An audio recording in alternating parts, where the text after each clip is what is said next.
So I'm going to show you guys how to create a logo using Photopea, which is a website based editor that works a lot like Photoshop. So you don't have to use Photopea, but I recommend it because it works great. It's a little slow. I'm going to click on New Project, and I'm going to decide what kind of project I want to use or make. If I was making a poster, I would go 8.5 by 11, but I'm making something that's going to fit on the screen, so I'm picking a size that's the same size as my video screen, and I'm changing the resolution to 200 because 72 is really low. And it's going to give you a blank screen like this. Now, I already downloaded to the computer the images that I wanted to use. So I've got a brick wall and headphones and a guitar, and it drops them all in there as separate files like that. So I want to take the brick wall first, and I'm going to put that in my project. That's going to be the background, so I'm going to put that in first. I'm going to select all, and then copy it, and then I'm going to paste it into the project. So I'm going to go to the project and hit Edit Paste or Command V. Now it's really small, so I need to make that bigger. So I'm going to go to Edit and Transform and Scale. This is how you change the size of the different elements of stuff that you put into your project. Now here's the key. When I'm dragging it like this, I'm going to grab a corner, always the corner, don't grab the side. Grab a corner and hold Shift on the keyboard while you do it. If you don't, this happens and it gets really stretched out. If you've seen bad Photoshop where it's very obvious that the person or object had been manipulated, it's because they didn't hold Shift down when they stretched it out. Shift allows you to change the size of the object without changing the shape of the object, and so it still stays nice and square in the way it's supposed to. So I'm going to fill the entire background here with the brick wall and put it in there, and I'm going to go after the other elements that I'm going to use. So I'm going to go over to the headphones, and I'm going to select all. I can hit Command A or just select and hit all, and then I'm going to paste those in the same way that I pasted the wall in. Now notice it creates a layer every time that you put a new object in there, or every time you paste a new object in there. So I pasted the headphones, and now the headphones are their own layer, and that means I can manipulate the headphones without changing the brick wall. So I'm going to do the same thing and go to Edit, Transform, and Scale. Hold Shift. I'm going to make the headphones the size that I want. And I don't know exactly how big I want them. I'm going to go something like this, and then I'm going to put them somewhere near the center of the page here.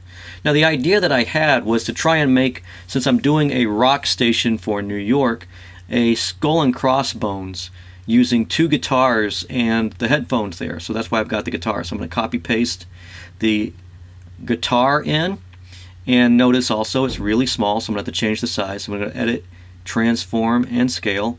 Hold Shift and grab the corner, drag it out, and that way the size changes but the shape doesn't change. Get it about the size that I want.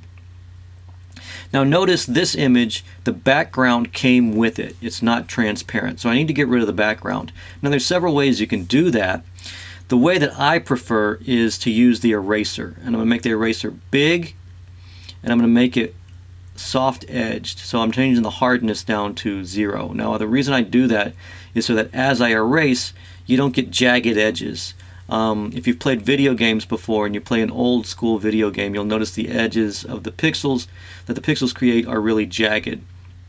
If you change the hardness down to 0 while you're erasing, then you get a really soft edge on your erase.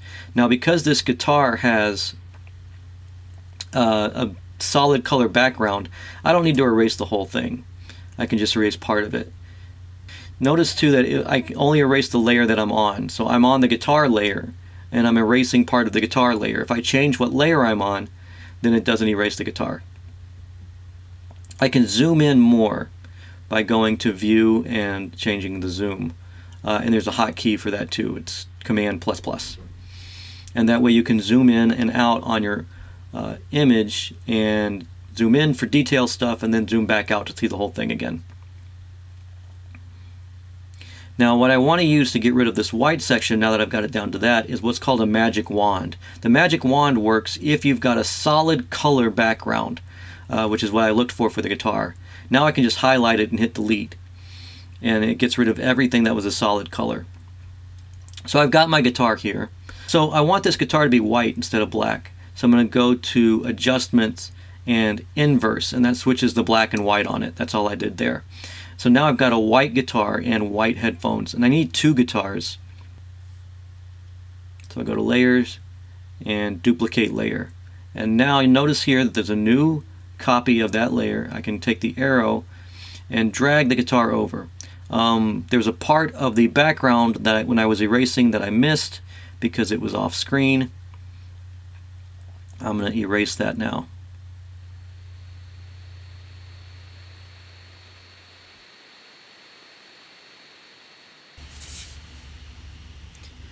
Now, one thing to remember is that this program does not autosave. And so if you're working over a period of days, as you might be, you'll need to save it as a project. So I went under File to Save, and it saves a project version of it on your computer. And so that way, if you need to work over it a couple days, you can open that file back up, and it should bring you back to Photopea where you were at when you saved it. So definitely make sure that you save it before you shut it down if you're in the middle of a project. So I've got my two guitars. I want to change one of them the other direction so I can make the arms of the guitar cross like crossbones. So what I did was I went to Edit and Transform, and I flipped it horizontally, and now I got to figure out how to get the two layers of guitars to cross over the way that I want. And notice I have to change the layers if I want to move and manipulate the other guitar. So I change back and forth between layer 3 and the layer 3 copy, which is the second guitar. So I'm going to go to Edit and Transform and Scale again. Hold Shift and grab a corner again.